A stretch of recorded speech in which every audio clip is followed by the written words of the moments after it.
Always an honour to be with my friend Teddy Atlas. Thank you for giving me your time. So I know everyone wants a piece of you at the moment. Teddy, how's things going, mate?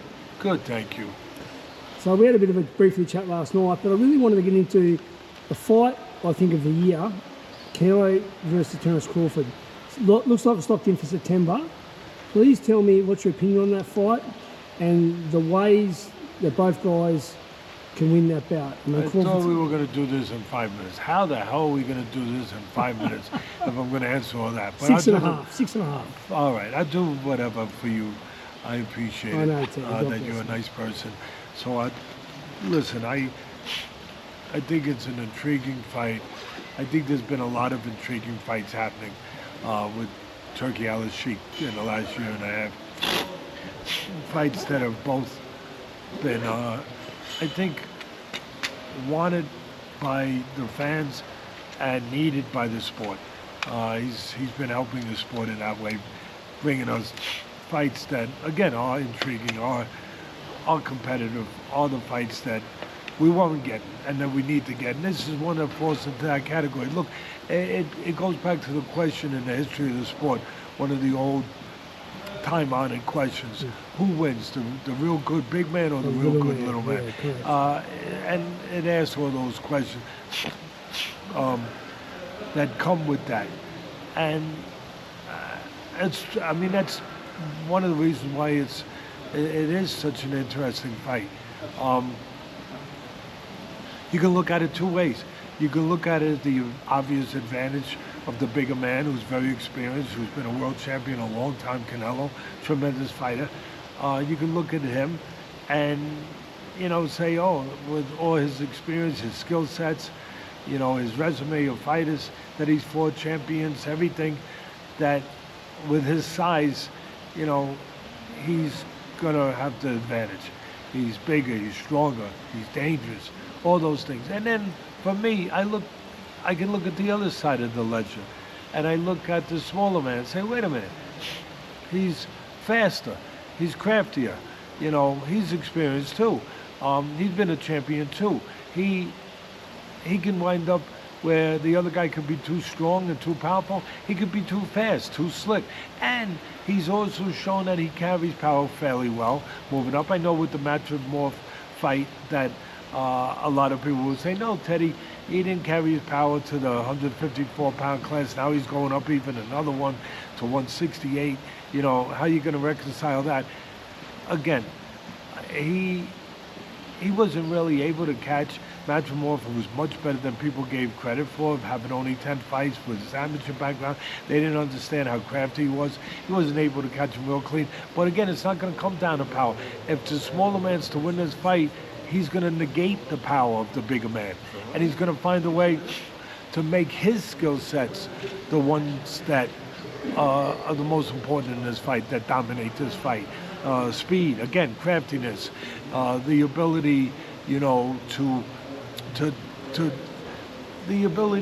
to just again negate the power of the bigger man, the ability to disarm the bigger man. In the sport in the United States, baseball, which is a sport that's been around a long time, not longer than boxing. Boxing's been around longer than any other sport, but baseball, national pastime in America. Sometimes you get a pitcher who throws the ball and he throws 100 miles an hour. His power just overwhelms the batter. But then you get a guy who only throws the ball 80 miles an hour, but he moves the ball around. He hits corners, he changes speeds, he uses his guile, he uses this, he keeps the batter off balance, and he disarms the batter. He takes the bat away from the batter. You gotta love that. I know a lot of people love to see the ball go over the fence and love to see the home runs, love to see the knockouts. I get it, but I love the science. The real fans, they love the science, the sweet science, where if it's not the science of a pitcher hitting strikes, moving the ball around, like I said, taking the bat out of the hands of the batter, it's the science in our sport of boxing, where a guy can disarm the fighter, take the power away. And that's kind of what Crawford has the ability and the task of doing, where he's going to have to go into the fight and be that pitcher who hits corners, who changes speeds, who does take the bat out of the hands of the hitter being Canelo in this kind of analogy. So I look forward to it. You can make an argument for both guys. Of course. I think that both guys are special, but I think Crawford has special. I know he hasn't fought the level, or not just the level, but he doesn't have the resume as thick, obviously, as Canelo does of so many fights and so many champions. But I tell you something, he's got enough, and he's got enough for me. I think I've been in the business 50 years. He's got enough for me where it's caught my eye, where I believe that there is something very special. I'm not saying they're both not special, but there's something very special about Crawford, that he has that it factor. And I think that at the end of the day, that'll be the intangible, if he's to win this fight, that it factor, instincts, all those things that go into that it factor, that at the end of the day they will show. And maybe the smaller man may have his day with the bigger man. Do you think boxers that move now, like Lara, gave Canelo problems for Mayweather? You know, obviously gave him problems, he beat him, and even Amir Khan was ahead on the scorecards. Do you think like a mover and a faster guy like Crawford is the style, the kryptonite? I just said that. I thought I just said that. Yeah. Hopefully I explained it right. Yeah. I just said that. If he's going to win, his ability to use his legs, to give angles, to show guile, to show cleverness, to be slick, to show you what the sweet science is all about in that kind of dimension. Look, there's different dimensions to the sweet science. Roberto Duran used to display the sweet science. A lot of people didn't understand that. They thought he was just a seek and destroy guy, a caveman. No.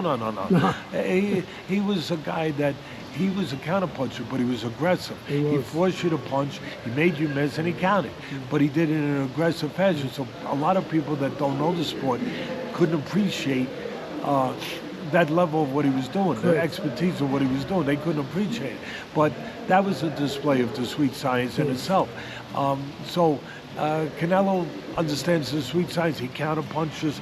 He knows how to set traps. He can do all those things too. But I think that if there is to be a downfall to him, if there is to be an exploitation in this fight, and you try to exploit things in a fight of weakness or so on, or strength of yourself, I think it would be along the lines of what I said earlier, where Crawford would like to exploit maybe the slower feet of Canelo, where he can't close the gaps as quickly as he would want to, especially at this point in his career, where he's getting up a little bit in age. And he would take advantage of that, beat him to the mark, and then, change distance, get to the side, give angles before Canelo can come back. So I would think that he would like to keep him more balanced, obviously a little bit the way that Lara did, a little bit, but that was a long time ago with Canelo. But a little bit like Lara did, obviously Mayweather did, which was a real long time ago, along those lines. No, thanks a lot, Teddy, and I really appreciate that. I personally, I think Crawford, if anyone's going to do it, it's Crawford. If anyone can pull it off. What do you mean if anyone can pull it? Let's not forget Bivol beat him. Up in weight though, but of course. But I mean, Bivol... That's another one, Bivol, we forgot. I forgot to mention him. Well, I didn't forget. You didn't forget, Teddy, got me there. Mover and boxer, gave him troubles, Do you think there's been a decline to Canelo at all in the last few fights? Not a decline. I think there's been a transition, a change, a metamorphosis, which happens when you get older. Sometimes it's like a wine. It can get better. Where you get smarter, you slow down in certain areas, but you get better in other areas. He doesn't throw as many punches. He doesn't engage as much, not as active with his hands as much, no doubt about it. But he is better in other areas. He's more concise with his punches, with his selection of punches, where he doesn't waste anything. Where when he throws, he's throwing it, in a specific manner to be accurate and obviously to be impactful. like he's shown his last couple of fights. When he did throw, bang, he threw the uppercut at the right time. He threw the hook at the right time with Belanga, to score the knockdown. The uppercut obviously was with what was it? With De La Hoya's fighter. Jamie Munguia. Where again, when he did throw, he didn't throw as much, but when he did throw, it was at count. Yeah, it was at the right time, the right place. Yeah. Thanks so much, Teddy, mate, and so good to see you again, my friend.